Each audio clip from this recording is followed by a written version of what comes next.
नमस्कार दोस्तों, बहुत बहुत स्वागत आपका मेरे चैनल पर। पुस्तक समीक्षा कार्यक्रम में लाई हूँ नई पुस्तक। इसका नाम है आम्र बोरों की गंध। ये सेदोका संग्रह है और इसकी रचिता है डॉक्टर इंदु गुप्ता जी। आप देख सकते हैं। तो दोस्तों, सेदोका संग्रह के बारे में आज मैं बात करूंगी। पहले थोड़ा सा परिचय देना चाहूंगी पुस्तक के बारे में। ये हार्ड बाउंड में है, 2023 में प्रकाशित हुई है और अयन प्रकाशन दिल्ली से आई है। मूल्य 400 रुपये और पृष्ठ 144। समर्पित की है इंदु जी ने उन अपनों को जिनके सानिध्य में दुख भरा समय भी सुखपूर्व बीता। तो यह पुस्तक है सेदोका। अब आप सोच रहे होंगे कि सेदोका होता क्या है। तो दोस्तों, थोड़ा सा मैं बताती हूँ, लेकिन उससे पहले इंदु जी का मैं आत्मकथ्य पढ़ती हूँ। इन्होंने कहा है कि पल पल सहयोग, संबल, उत्साह, प्रेम, शुभाशीष और प्रोत्साहन देने हेतु हृदय तल से आभार मेरे उन सभी अपनों का, मेरी साहित्य सृजन यात्रा में जिनका सदैव साथ रहा। इन्होंने लिखा है कि हे महादेव, वंदन बारंबार, साधिका की गुहार, नतमस्तक तव आशीष चाहूं हर सू हर बार। तो दोस्तों, अब मैं समीक्षा की बात करूंगी तो सेदोका के बारे में थोड़ा सा परिचय देना चाहूंगी। ये जापानी विधा है, एक छोटी कविता है। इसमें इसके नियम है 38 वर्णों में 6 पदी रचना है। ये 5-7-7 और 5-7-7। तो इसमें आप देख रहे होंगे 2 त्रिपदियां रहती हैं, 5-7-7 और 5-7-7। और इसमें इनको मिलाकर एक ऐसी कविता की रचना होती है जिसका कुछ मतलब होता है, जिसका कुछ भाव होता है।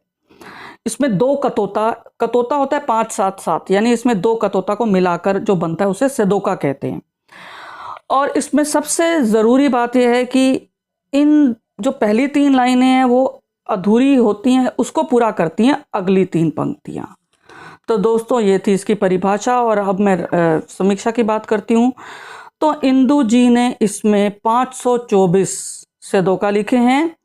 तत्सम शब्दों का प्रयोग बहुत किया है इन्होंने। श्रृंगारित भाषा है, उपमा, रूपक, अनुप्रास, मानवीकरण, अलंकारों का बहुत सुंदर प्रयोग किया है। और इसमें इन्होंने अपनी जुड़वा पोतियों के लिए भी कुछ सेदोका रचे हैं, बहुत सुंदर। उसके अलावा मैं विषय पढ़ देती हूँ।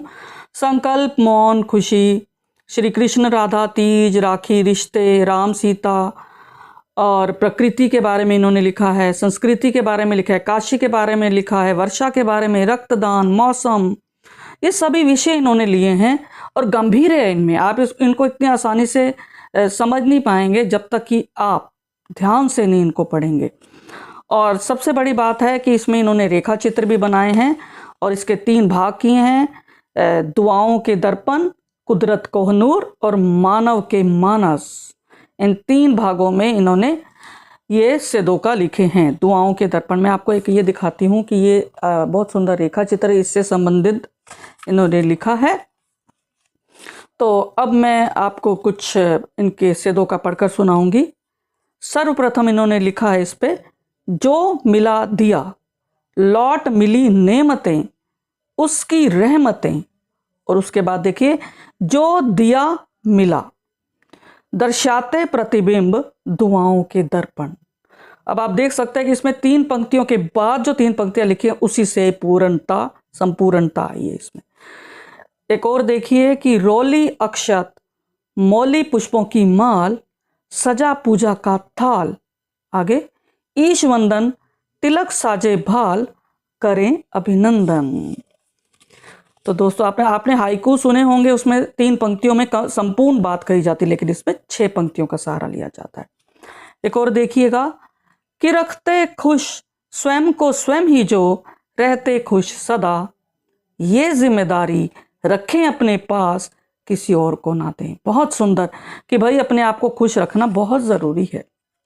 आप किसी की कठपुतली का काम नहीं कर सकते दूसरों के लिए। आपको जो अच्छा लगे वो ज़रूर करें, हाँ, लेकिन दूसरों के हित को देखते हुए ज़रूर ध्यान दें उस बात पर। एक और बहुत सुंदर देखिएगा, हरी दुनिया आंखों में फिसलती, हरी परछाइयाँ, बहने लगा हरा रक्त नसों में, रस हरा कचूर। रस हरा कचूर, देखिए नए नए शब्द और नई नई उपमाएं इन्होंने गढ़ी हैं इंदु जी ने। तत्सम शब्दों का मैंने बताया बहुत अच्छा प्रयोग किया इन्होंने। एक और देखिए, निशा ओढ़ के कोहरे की चादर ठिठुरती बाहर, धुंध में रात लोग सोए भीतर और चांद पहरे पर, चांद पहरे पर। बहुत खूब प्रकृति का अद्भुत वर्णन किया इन्होंने। एक और देखिए,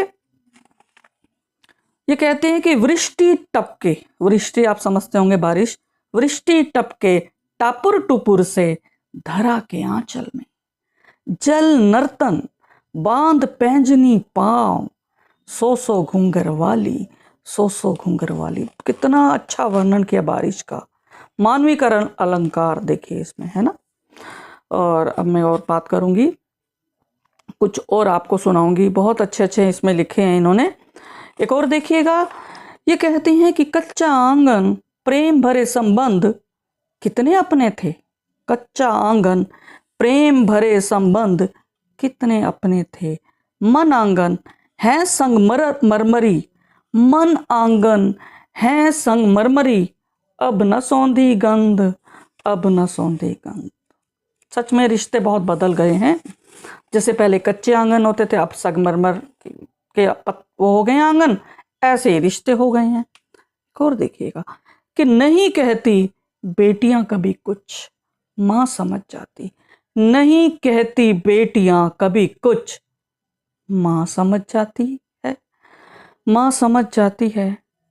आंखों के कोर भीगी नमी संजोए सब कह देते हैं, आंखों के कोर भीगी नमी संजोए सब कह देते हैं। तो बेटियों की आंखों को देखकर ही माएँ सच में बहुत कुछ अपने आप समझ जाती है, उनका दर्द। एक और देखिए, घुंघरुओं सी छनका करती हैं और खनकती हैं, कि घुंघरुओं सी छनका करती हैं और खनकती हैं, चूड़ियों जैसी जब भी मिलकर हंसती लड़कियां, जब भी मिलकर हंसती लड़कियां। सच में लड़कियों की हंसी तो खनखनी होती है, बिल्कुल चूड़ियों की मानिंद। जब वो मिलती हैं ना दो सहेलियां, तो बहुत खुशी मनाती हैं। एक और देखिए, आज की उसको देखते हुए आज के समय जो है पॉलीथीन कैसे नुकसान पहुंचाते हैं। हानिकारक थैली पॉलीथीन की पहुंचाती नुकसान, हानिकारक थैली पॉलीथीन की पहुंचाती नुकसान, खाकर इसे पशु और मनुष्य गवा रहे हैं जान, गवा रहे हैं जान। और अब मैं आखिरी पढ़ती हूँ, उससे पहले एक और, नीति ना रीति हर तरफ दिखे फैली हुई अनीति, पैसा है बड़ा, पैसा ही धर्म धर्म पूजा, पैसा है रब दूजा, पैसा है रब दूजा। और अब इस संग्रह की आखिरी मैं पढ़ती हूँ उसे दो का, कि माँ क्या कहूँ मैं, माँ क्या कहूँ मैं, सब तूने ही कहा तुमने ही तो दिया, सब तूने ही कहा तुमने ही तो दिया, तू ही रचना तुम ही रचिता, मैं तो हूँ प्राप्त करता, मैं तो हूँ प्राप्त करता, मैं तो हूँ प्राप्त करता। तो दोस्तों, इसमें आपने देखा होगा एक इसमें गांभीर्य है, इसमें जीवन दर्शन है। अगर आपको समीक्षा पसंद आए तो आप कमेंट कीजिए, चैनल को सब्सक्राइब नहीं किया तुरंत करें, बेल आइकन दबाएं। और दोस्तों, पुस्तक प्राप्त करने के लिए आप आयन प्रकाशन से आप संपर्क कर सकते हैं। धन्यवाद दोस्तों, फिर मिलेंगे अगली कड़ी के साथ, तब तक मुझे आज्ञा दें। शुक्रिया।